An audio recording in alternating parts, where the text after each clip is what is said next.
Hey, it's NPR's Book of the Day. I'm Andrew Limbaugh. Before we get into today's show, I want to tell you about a new offering we have here at Book of the Day. We have now launched Book of the Day Plus, which is a new way to support our work here at NPR. When you sign up, you get access to a special feed where you can listen to our new episodes sponsor-free. Nothing is changing about our regular show, but Book of the Day Plus is another way to help us keep giving you the books coverage you love. So please do sign up. We really appreciate it. You can find out more at plus.npr.org/bookoftheday. All right, on to today's show. People love writing books about Abraham Lincoln. There's a couple different numbers out there, but the number of books written about the guy is somewhere in the 15,000 range. But today's book, which, yes, is about Lincoln, is special. And I'm not just saying that because it's by none other than Morning Edition host Steve Inskeep. It's titled Differ We Must, and it explores Lincoln's relationship with people who disagreed with him, people he butted heads with on one issue or another. Now, the thing we all know about Lincoln is that he was a bridge builder, right? That was probably his biggest political gift. He didn't let political purity get in the way of working with someone to achieve a goal. But the thing Steve tells NPR's Scott Simon in this interview that I don't think many people recognize is that in his attempts at persuasion, Lincoln failed a lot, but he never stopped. This message comes from NPR sponsor Autograph Collection, part of Marriott Bonvoy. Each of the almost 300 independent hotels in the Autograph Collection are designed to be exactly like nothing else. Visit autographcollection.com to find something unforgettable. Support for NPR and the following message come from LiveRight, publishers of Emperor of Rome. Historian Mary Beard, named the world's most famous classicist by The Guardian, chronicles the lives of Caesar, Caligula, Nero, and more. Emperor of Rome, available now. Abraham Lincoln may be as close to a saint as U.S. history has ever produced. He was wise and folksy, an eloquent speaker, a self-effacing jokester, a man who sprang from the soil of America and became a martyr for his country and emancipation. But our colleague Steve Inskeep begins his new book, Differ We Must, by reminding us Abraham Lincoln was a politician. And Steve Inskeep, co-host of NPR's Morning Edition, joins us in our, and I do mean our studios. Scott, good morning. Is there something about contemporary politics that moved you to think this is a time to go back and look at Lincoln? Oh, yeah. I mean, I cover the news and also write history. I go back and forth, and each thing informs the other. Now, I'd be interested in writing about Lincoln at just about any time. I read about Lincoln since I was a kid growing up in Indiana, where he also grew up. But I got this thought to tell Lincoln's life story through his meetings with people who differed with him, who were different kinds of people and disagreed with him. And I did come to understand while covering the news that those disagreements were really, really relevant today. In fact, the title comes from a letter to Joshua Speed, arguably his best friend. And Yes. they differed on significant things. Slavery. Yes. Yeah. Speed was a guy from Kentucky who grew up in a very wealthy slave-owning family. And as an adult, when he befriended Lincoln, he told Lincoln that he disagreed with slavery in the abstract. He didn't think it was a good idea. He understood that it was evil, but he differed with Lincoln about how far to go to try to eliminate it. And Lincoln effectively said, slave owners are like this. They understand it's a problem, but they never vote that way. But then he did say to Speed, his best friend of his life, if we're going to differ on this, then differ we must. Yeah. And he signed the letter, Your Friend Forever.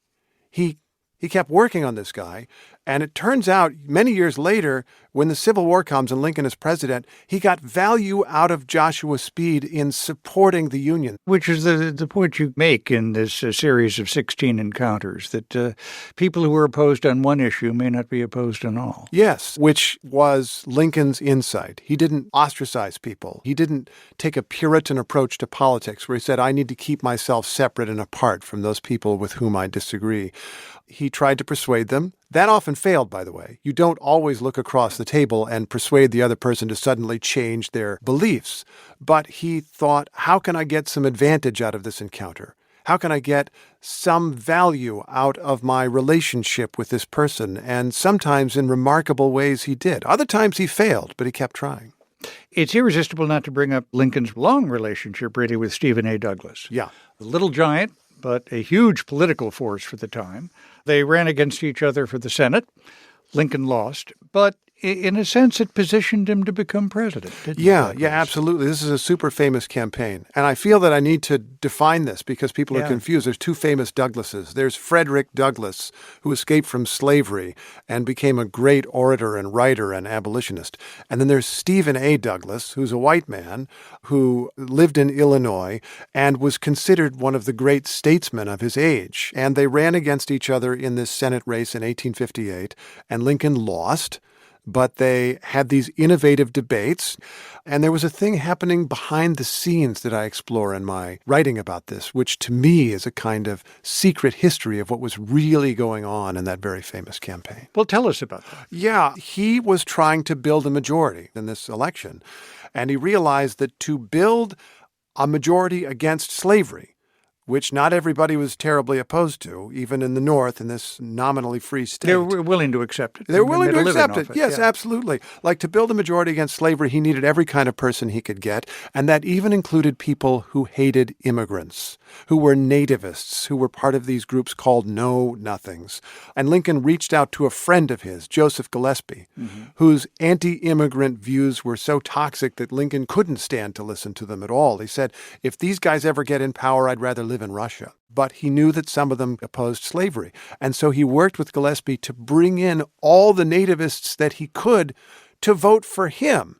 He didn't endorse their nativist beliefs, but he tried to get their votes. He did lose the election, but he was helping to build this new anti-slavery party, the Republican Party, which eventually changed the country. Lincoln has been criticized in recent years, not just because he wasn't an abolitionist, but because he knew slavery was wrong and was not an abolitionist. And we should clarify, abolitionist in the mid-1800s meant somebody who wanted to ban slavery right away. Yeah. And there were all kinds of other people who said they opposed slavery but felt that it would have to be gradual, that it was a giant transformation in society.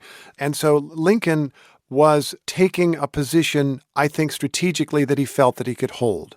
I'm in a free state. I can't do anything about slavery in the slave states because the Constitution protects it there. But I want to restrict slavery. So he was not an abolitionist. But I think his marking down of the system as wrong makes him, in a way, a radical. I have to ask you about Lincoln's relationship with William H. Seward, who thought he should be president, who were sure he was smarter than Lincoln. Lincoln, of course, made him part of his cabinet. He edited his inaugural speech. Yes. Yeah, I love this relationship. And not lightly. Not lightly at all. No, Seward was this guy who'd been a senator. He considered himself the leader of this new Republican Party. Mm-hmm. He lost the nomination to Lincoln. Lincoln then made him Secretary of State. And just before the inauguration, yes, he shows Seward his inaugural speech, and Seward sends a note back, and he says, "This is really magnificent. I only have 3 problems here. The beginning, the middle, and the end." Yeah, yes, right, exactly. Yeah, so it's like, those are the only problems. Yeah. And he went through and made tons of suggestions, and Lincoln took a lot of them. How did he take advantage of, I'm sure, the many gifts and a lot of the wisdom William H. Seward had to offer without letting them detract from what he felt he had to do? I think Lincoln had a bottom line in his own mind. This is the moment when he's getting ready to take charge of the presidency. There's a large part of the country that has refused to accept the results of a free and fair election. We don't accept Lincoln as our president because he says slavery is wrong. Even though he says he won't interfere with us, he says it's wrong. We can't take it. We're leaving the country. And Lincoln is determined, as he puts it, to run the machine as it is. Basically saying, I'm taking over as president, and I cannot let these people leave. I cannot let someone arbitrarily change all the rules of society. Mm-hmm. Can't be done. And as the war goes on, as this becomes a war, he says publicly, if I could save the Union without freeing a single slave, I would do it. If I could save the Union while freeing all the slaves, I would do it. If I could save the Union by freeing some and leaving others enslaved, I would do that too. But what nobody knows when Lincoln publicly says that is that he had already drafted the Emancipation Proclamation and was waiting for the right political moment. He was a very crafty guy. What does Lincoln have to say to us in these fractious times when a lot of people say the last thing they want is compromise, or the people who disagree with me are incapable of compromise? I think Lincoln practiced a different kind of politics than many people do today. We hear a lot of talk about base politics. Let's grab onto our most extreme voters and try to grow that extreme voter base and see what we can do. And certainly some people have won elections that way and seized power long enough to try to change the rules so they can stay in power that way. But Lincoln was practicing a different kind of politics. And it didn't mean getting along with everybody. The guy ended up being president during a war against his fellow citizens. So some people he was not going to compromise with or not able to compromise with. But if it was going to remain a democratic country, somebody had to assemble a majority.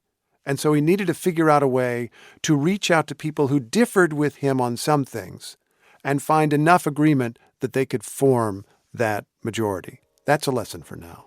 Steve Inskeep, his book, Differ We Must. Thanks so much for being with us. I'm glad to be here. We don't differ about that.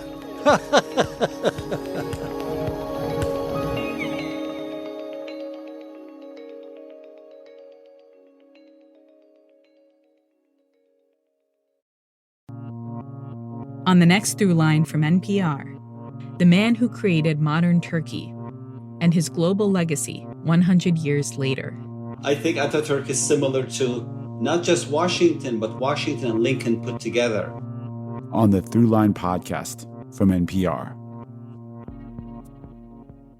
Support for NPR and the following message come from Rosetta Stone, the perfect app to achieve your language learning goals no matter how busy your schedule gets. It's designed to maximize study time with immersive 10-minute lessons and audio practice for your commute. Plus, tailor your learning plan for specific objectives like travel. This holiday season, get Rosetta Stone's lifetime membership for 50% off and unlimited access to 25 language courses. Learn more at rosettastone.com/NPR. This message comes from NPR sponsor Oracle Cloud Infrastructure. OCI is the platform for database, application development, and AI needs. Train your AI models at twice the speed and half the cost. Take a free test drive at oracle.com/NPR.